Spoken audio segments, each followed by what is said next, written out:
Now, NDE Radio, a weekly exploration of near-death experiences and similar encounters with the other side. Now, here's your host, Lee Witting. Welcome to NDE Radio with Lee Witting. Whether you're listening on TalkZone, by podcast, through the archives of our ad-free shows on our YouTube channel, or connected through the incredible content of our Facebook page. From time to time, I like to read an NDE from the files of IANDS, and the one you are about to hear may alert you to a mistake we are all prone to, demanding answers that lead us away from the reason for our being. What is the reason for our being on Earth? In the report you are about to hear, the near-death experiencer learns the hard way when, gifted by a life review beginning with joy and love, then balanced with the hurt he'd caused, he was told by the voice, "You must understand the gift of life given to you. You must understand to be happy." At that point, his heart understood the reason for our existence here. Love, contrition, forgiveness became paramount in his heart, all the events surrounding the essence of love. But then he demanded to know the answer to the fatal question, why? The voice answered, "Must you really know the answers to enjoy your life on Earth?" And as he now knows, the experiencer made his greatest mistake when he answered with an emphatic yes, and thereby poisoned his understanding heart with knowledge demanded by his curious brain. In the battle between brain and heart, the answers to all questions of science and theology pale in the light of God's love. Yet we humans are sadly driven to our own destruction by our craven demand for the rational answers to why. We demand to know this at all cost. Knowing the truth of his mistake plagued the experiencer, even as he acknowledges where he went wrong. It's a mistake our brains are liable to make that keeps us from merging our hearts with the light and love of God. This near-death experience is presented anonymously. The big event happened one night while we were visiting the Oregon coast. We had not planned to spend the night, but did at the last minute. The only available motel was an older place with horribly soft old mattresses. From what I can figure out, halfway through the night, while kind of curled up against the wall, I slipped out, off the mattress, and got wedged between the wall and the mattress. I then had an apnea attack with inability to move or breathe, which sent me into some sort of cardiac failure. This is all conjecture and only supported by the mild abnormality in my EKG over the past years since. Whether I coded or not is really not at the heart of the issue or my experience. There are tons of debates regarding what really happens when you die by both medical and theological theorists worldwide. I can only relate what I experienced. I admit that even as I write, it sounds like science fiction, but I can assure you that it happened, and I believe it to be real in every sense. Without trying to be overly dramatic, the next events were what I have found to be in subsequent studies a classic near-death experience. I did not see myself in bed, as the room was too dark, but I was blasted through an amazing tunnel. Plasma? Lights? Not sure. Of brightness that brought me even closer to an unbelievable bright light. In what seemed like minutes, regular time does not seem to apply, I arrived in a place that was so overwhelmingly bright and swimming with fluid colors of the entire spectrum that I did not at first realize I was without my physical body. While I could see, or at least had a sense of vision, I could not see my hands. It was about this time that my experience was significantly different than others I have read. I realized what was happening, and I was not happy about it. Almost immediately, I started screaming in a voice that I could hear in my head, but could not physically perceive. I thought, no effing way. No, I'm not finished yet. I still have young children. I have not seen my life through yet. No, damn it. I continued with a stream of verbal abuse of anyone that was listening in a very profane language until I heard another voice say, "Okay, relax. It's not your time." I knew at that moment two very clear truths to be real. First, I was not going to die yet, or stay dead if I was. Second, there was a God and an afterlife beyond our life on earth. Then things got strange, interesting, and terrifying. Unlike other NDE experiences I have read about, I did not see anyone or feel the presence of Jesus or Buddha or Allah, nor did I see a physical presence of any of my relatives that had passed before me, although I had a feeling that they were there with me. What I did see was a much brighter place, perhaps 30 to 50 feet away. Of course, I had no real clear understanding of depth ratio, that seemed almost to pull at my heart to come closer. I was awash with a complete feeling of peace, calm, and contentment whenever I looked in the direction of this portal. And yet I knew that moving into the portal would certainly mean that I would not be able to return to my life on earth. Without speaking, and yet speaking and understanding what was spoken to me, a conversation ensued that changed my life. "You are troubled," the voice said. "You need to know the truth about your life is holding you back from living your life to the fullest." I agreed without speaking. "You must understand the gift to be able to enjoy and treasure the gift that you have been given," the voice said. At this time, while the voice was neither clearly male nor female, I realized that does not make a lot of sense.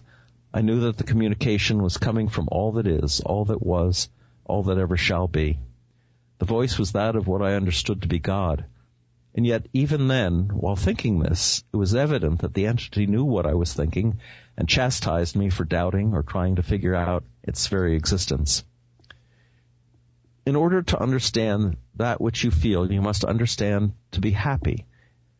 You must first know what you need to change in your life on earth, the voice said. In an instant, I was seeing my life in review. First of all, the wonderful feelings that love had brought joy into my life.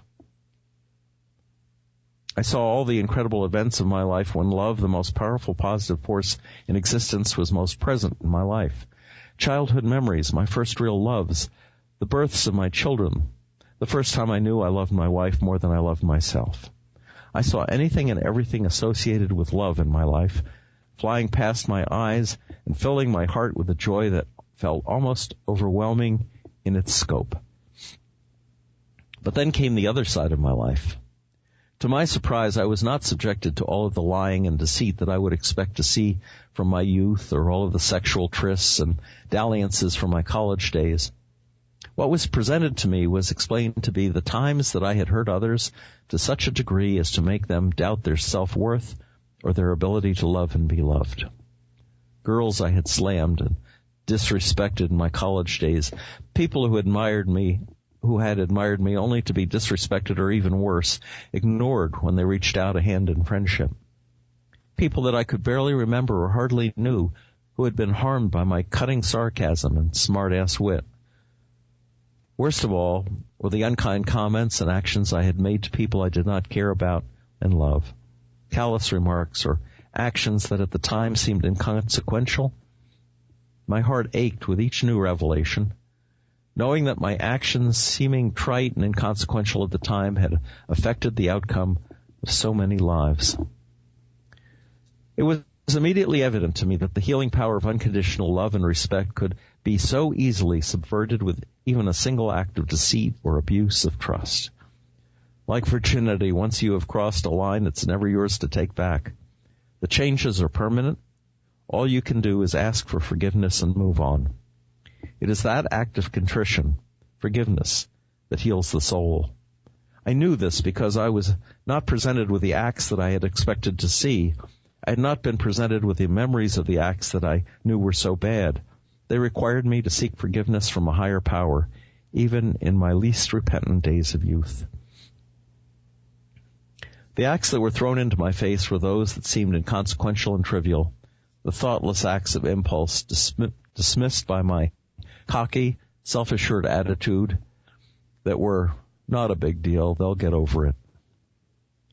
But even with this primary evidence in front of me, the only question that remained clearly in my head was, why? What does it all mean? What is this all about? And that, my friends, is where I made a mistake that almost ruined my life. Upon hearing the question, must you really know the answers to be able to enjoy your life on earth? I replied, yes. In the next instant, I was blasted with a force of knowledge so powerful and so completely overwhelming that the biblical phrase, God smote him, became completely relevant. In a blast of light and cognition, I was suddenly faced with all of the answers to life, the answers to death, the answers to science and theology, and all of the amazing intricacies of the interaction between what is, what was, and what always shall be. I was filled with an overwhelming wonder that was overridden by a sense of terror and inability to comprehend even the slightest nuance of this creation. And I was filled with a feeling of such unbelievable inadequacy as to reduce anything I thought or felt or believed before this time into a single point of nothingness. In the next instant, I felt the air scream from my lungs, and I awoke terrified in the darkness, doubting anything that had happened. Yet suddenly full of more intimate knowledge, innate knowledge, that I could ever truly conceive, all pounded into my brain, each fragment of knowledge with a life of its own, seeking to rectify itself with the larger questions of scientific existence and theology. My wife awoke, asked what was wrong, terrified to speak of what I had just experienced, and more afraid of the reality that I had just died. I never doubted it from the second that I breathed life again. I chose immediately not to concern her as long as my heart seemed to beat and I felt no physical effects. I realized to this day that this was not only dangerous but created a breach of faith in our love for one another. I just felt it the right thing to do at the time. Looking back, I wish I would have woken her, told her what had happened, and tried to help her understand. As it is, even today, she seems to resent the fact that I kept the experience a secret for a few months while I tried to work through what had happened to me. In the instant that I returned from my little trip to the other side, as I affectionately call it, I knew several things to be true. First, it was real. It happened. I knew this because of the onslaught of information that was coursing through my mind. Facts about things I had never studied or even had a remote interest in, such as physics, quantum mechanics, the balance between positive and negative energy, and the correlation between digital information, good and bad, in the world. Additionally, the societal conflicts between innate knowledge of what is right and mankind's equally innate need to quantify his life with organizational structure of what cannot be quantified, all in a blast of semi-cognition. Second, my life would not be complete until I made sense of it all. Third, the very fact that the questions existed was a complete verification of both my experience and the very existence of something beyond this life. And then I blew it. Consumed with the need to fit all the pieces together, I started a quest that would last almost 2 years. I read everything I could get my hands on, from Paul Davies and his theories of time and space to C.S. Lewis and his wonderful books that combine theology and the basics of relativity into a concept that is both science and God's Word. The more I read and studied, the more I realized that mankind is only on the very edge of understanding creation. More important, not only was every theory, every religion, every concept ever devised to comprehend the big question entirely wrong, but that the same theories, concepts, and religions were entirely right. Just a small piece of the ultimate answer. For almost 2 years, I was rendered almost completely without any other purpose. While I understood that being a husband and a father was important, my quest to understand why actually kept me from fulfilling my roles. Instead, I tried to connect the dots, all of the dots. I was convinced that if I just connected the dots, it would all make sense and I could enjoy and treasure my life. If only. However, try to imagine connecting every grain of sand in the ocean or every visible star in the universe. This is what my quest for the ultimate knowledge entailed. The bits of information that I was able to connect made perfect sense and the big picture clear. Things like God, for lack of a better term, is actually an entity of energy without beginning or end, made up of every bit of energy in the known universe and every dimension yet unknown. Who we are is not the body that manifests in this reality on earth, but the life force of energy that is one with all energy that is God. All religions are man-made in an effort to try and understand what cannot be understood. So we, as humans, feel that we are in some way in control of our destinies on earth. that we have the ability to decide between what is right and what is wrong and act accordingly. Prayer is real, not because you ask for God to change things, but because in a state of meditative prayer, especially with the power of others directing their energy on the same thought, you tap into the ultimate power of all that is to change the physical manifestation of things, people, outcomes, events here on earth. Everything on earth is created from the same subatomic particles, all with a connection to the same energy that is the cognitive knowledge of all that is, and that these particles can change with the determination of the energy that makes up everything. Everything exists in a continual balance between the light and the dark, good and evil, positive and negative, on and off, even being reduced to a kind of digital code of zeros and ones and constant flux and balance. The matter that we don't see is as important to this delicate illusion as the matter that we can see. On and on and on, until I thought I would go mad, trying to understand the gift I'd been given. It was killing me from within, muddying up the clear, cool waters of life in such a way as to render everything I did as being inconsequential and without meaning. Then I was saved by a child. One bright and sunny Saturday morning, while sitting and reading a book about the correlation between time, space, and religion, my daughters, 11, 9, and 7 at the time, asked me if I would take them to the park. I snapped at them, telling them that I was busy and had things to do. Before I could think about it, they replied, "It's okay. We still love you. We'll wait for you." I'm sure it was meant half in jest and half in taunt, their way of letting me know that the matter was not closed, and ultimately they would wait me out until I relented. However, as I looked at their smiling little faces, filled with genuine love and understanding for the gruff, impatient man before them, my heart melted. In that moment, their simple display of love for me stripped away any feelings of confusion or doubt about my role in this world. In that moment, my heart was so filled with real emotion and love, every cosmic lock turned, and I finally understood the real answer to life. The answers to everything were right there in front of me, embodied in the faith, love, and hope of a child. In that instant, I recalled the wonder of their births, each life the moment before me, living in a liquid environment like all early life forms in the sea, then finally entering our world and gasping for their first breath of our life here on earth. How their lives were conceived by the life force of their mother and I, coming together in creation's most wonderful gift, the act of procreation. How every part of who they are is made up of the parts of millions before them to be a single unique creature that shares their gift with you to make your gift of life all the more valid and fulfilling. With the force of a moment that stops time like birth, death, and the overwhelming realization of true love for one another, I realized the folly of my quest for the answers. I realized that the love to everything good, everything that really mattered, truth, happiness, love, honesty, were all in the simplest phrase, with the faith of a child. For the next 13 years, I simply put the quest in a box while we raised our children, built a business, and got on with life. But reports in science, bits and pieces of new discoveries in quantum mechanics, dark matter, the field as McTaggart calls it, and other revelations began to percolate with innate knowledge of what was correct and what was not.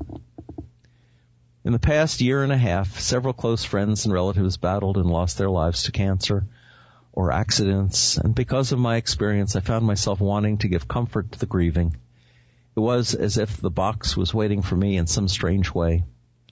And since December of 2010, I have found myself spinning back into feelings, emotions, and knowledge that course through every particle in my being, with the movie I Am as a catalyst to begin talking about it openly, followed closely by reading McTaggart's books and watching several episodes of Through the Wormhole, dealing with life after death, creation, time and space, and the Creator. I not only can't put the box back on the shelf, but seem to have permanently lost the lid. I am compelled to begin what could only be described as a Sisyphus-like quest to try and bring religion and science together in some sort of common language that allows both sides to come together. My talents, being in broadcasting communications, and will hopefully lead themselves to distilling some of these complex issues down to more palatable and understandable basics. At least I am compelled to try, and so for me the NDE experience lives on. My thanks to IANDS for this remarkable report, and I would encourage experiencers to write up their own spiritually transformative experiences and submit them to IANDS. If you'd like to hear this show again or any of our more than 500 archived ad-free NDE interviews, go to TalkZone's NDE Radio site and hit the Past Shows button, or go to our YouTube channel, NDE Radio with Lee Witting, where you can subscribe to and comment on the complete NDE Radio library. And be sure to check out our NDE Radio Facebook page. Just search NDE Radio with Lee Witting on your Facebook app, and listen next Monday, 11 a.m. Eastern at TalkZone, for more NDE Radio. I'm your host, Lee Witting, saying thanks for listening.